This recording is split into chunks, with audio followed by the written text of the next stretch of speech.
Hello and welcome to Gameslap Plays Indie Games episode 7.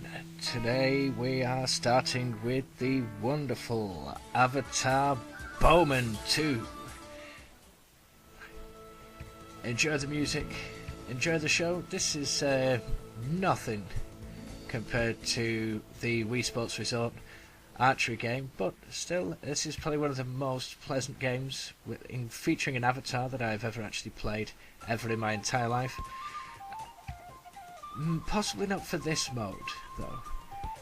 There's a lot of just me shooting high and wild into the sky before I eventually got frustrated and threw my control pad through the television.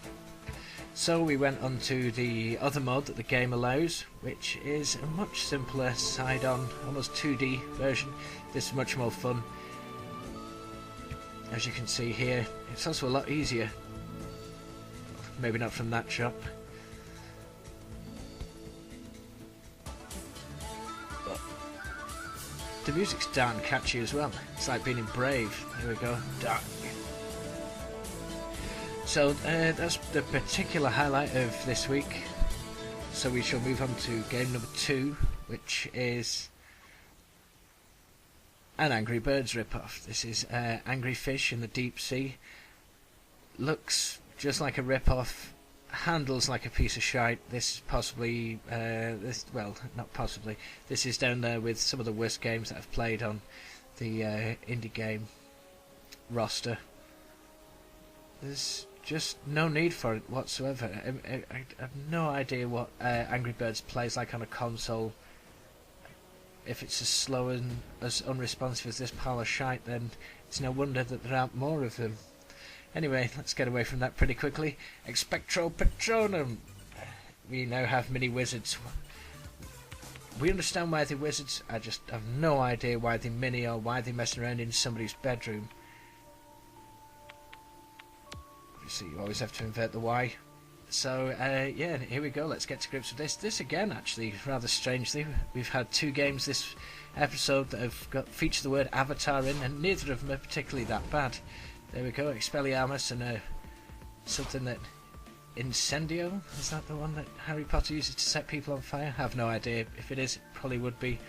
The only problem I had with this game is, because it was a trial version, there was nobody else to fight. And also I found my magic broom power, which you can see there, it just runs out and then I hover. Quite funky feature there, the guitar plays when you walk over it, but unfortunately I couldn't get up there, so after a few more times of trying, I just got fed up. Fed up to the point that I actually jumped on a boat and decided to take a trip to our next game. The atrociously titled Sexy Island Adventure. Look at that. Press start to begin and join in this huge slice of steaming shite. There's not much that can be said for this game apart from it. Whether when you pay money for it, something may happen. You might get a magic key that allows you to move on in the world and do other things, but what you're seeing now is the total amount of time that I played on this game. I didn't like the look of it. I didn't like the fact that I really didn't know what was going on, despite the fact that there were instructions on the screen. So let's just move on to a soon coming up from Gameslap. We've got Mountain Blade Warband number 4, we've got Mountain Blade Fire and Sword number 1, which is coming up, we've got Indie Gameslap number 8, which has got Super Mech-Man Hypotenuse, Avatar Punch and some other games, and we've also got Hammerwatch 4 coming up to a Gameslap channel near you. Thank you very much, tune in next time, goodbye.